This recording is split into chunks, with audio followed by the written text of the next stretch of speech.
Good afternoon from mosquito. Good afternoon from Alaska. I'm out here. Where am I? Frankly, I don't know where I am. I'm driving back towards Anchorage. Actually, tonight staying in Palmer, about an hour north of Anchorage. I just wrapped up the last day of my shoot at Kennecott. Actually, the last day was at Copper Center, which is a small town, village, settlement, something. Not just outside of Kennecott, just outside the crappy road which leads to Kennecott. But this was quite a spontaneous last-minute discovery. When I was leaving Kennecott, this guy at the parking lot, who I kind of became friends with on the last days, mentioned to me this bar tavern on the way back towards Anchorage, where he said that this local guy had built a large real life replica model of entire Kennecott town. So I drove down, and I actually had to stop to get a corona test for my onwards travel. They won't let me travel around Alaska without that. So I arrived there, and I started asking the medical team where I can find this bar with all the models of Kennecott, and very quickly they looked it up. They asked some friends, and they found it for me. So I headed up there, and crazy story. It turns out that the guy who actually owns this bar, the guy who built all these models, and they're crazy, by the way. It's not just Kennecott, but it's Kennecott, McCarthy, and a bunch of other nearby settlements. And there's a crazy train system. He built this train model system that goes all between those towns, all between those models. It's like 3 buildings worth, takes up his entire outdoors and indoors. It's pretty cool. And not only that, but it turns out this guy is actually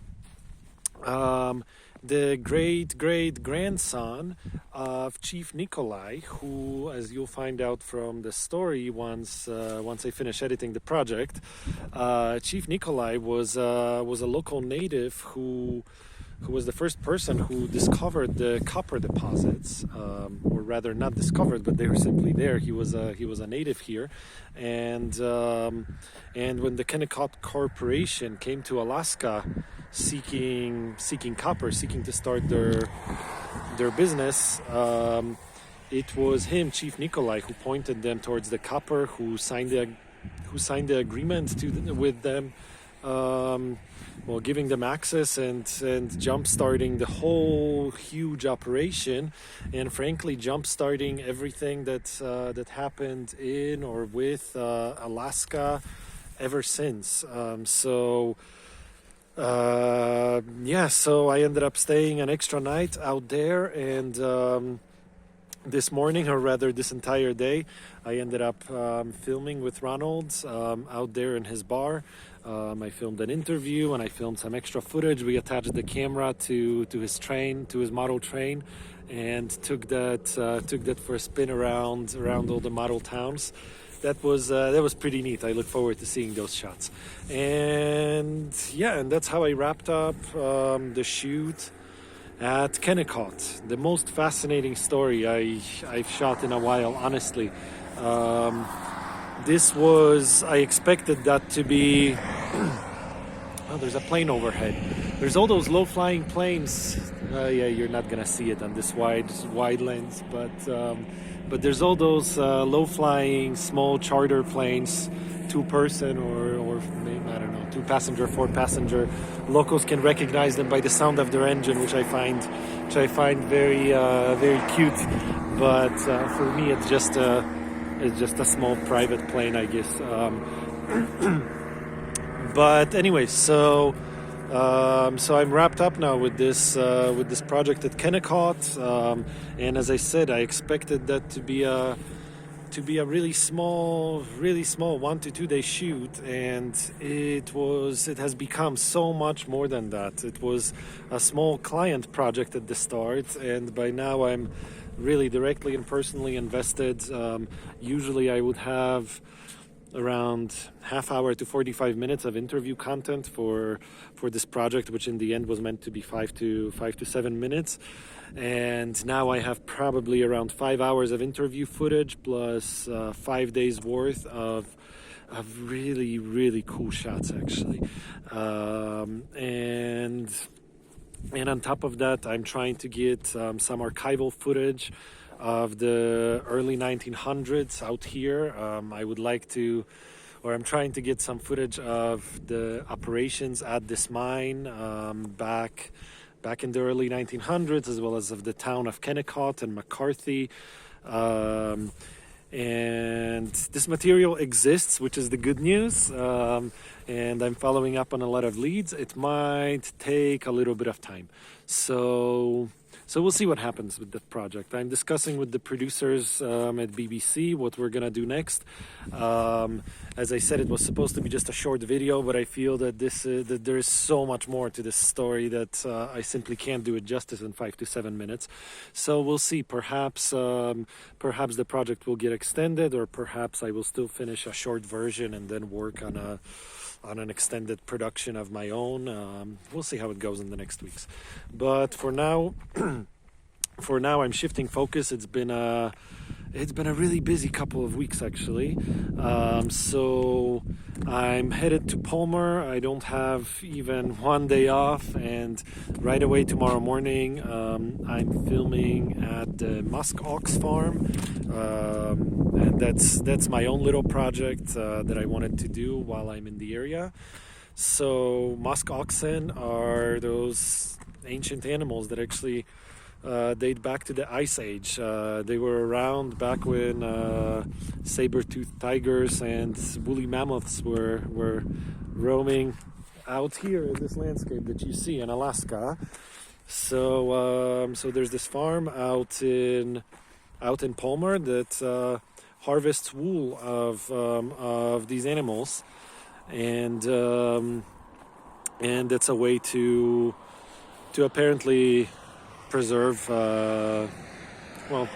these animals and save them from extinction. So frankly, that's all I know so far. Just a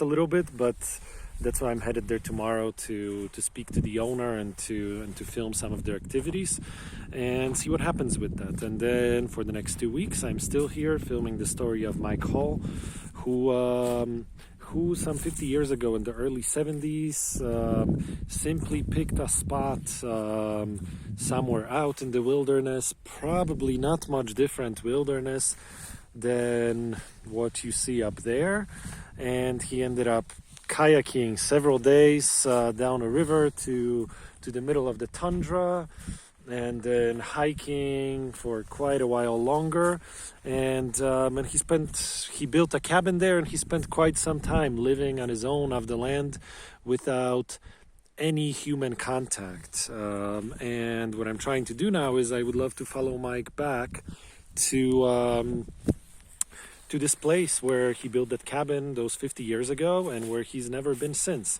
Mike is I don't know if he's already 80 or if he's nearing 80, but he's a fascinating guy who had a really, really fascinating life.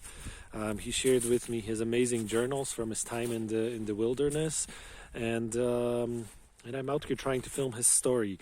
Actually, right now, for the next 2 weeks, only some side scenes will happen. We wanted to get out to the tundra and actually hike out to his cabin, but unfortunately due to Corona, those plans kind of got delayed, and then more delayed, and then more and more and more delayed, and eventually had to get postponed until later on. Unfortunately, a lot of communities in Alaska, a lot of remote communities, and a lot of charter airlines don't really want to cater to outsiders right now. I mean, the whole world is upside down, so what to do? But that's not so bad.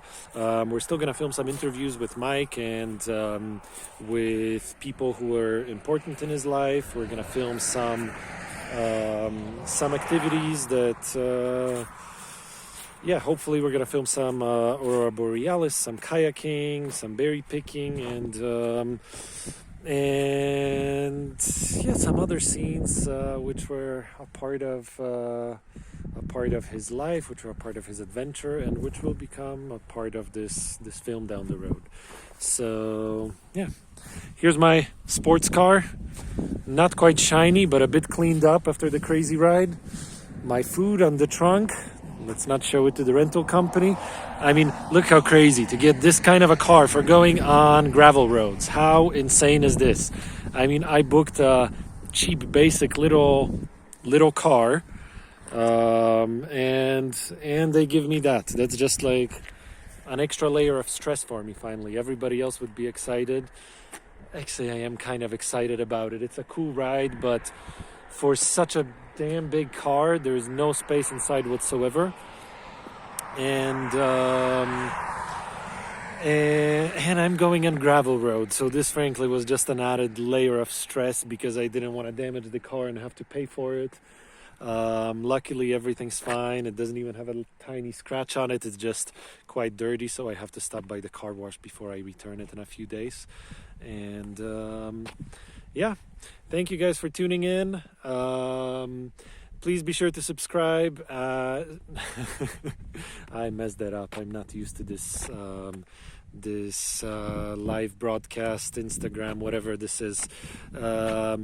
Please subscribe to Etherium Sky Films and Media on Facebook. You can find more about these projects here in Alaska, as well as our other recent and upcoming work on our Facebook, as well as at the Etherium Sky website at ethereumsky.com. Thank you for tuning in, and till next time.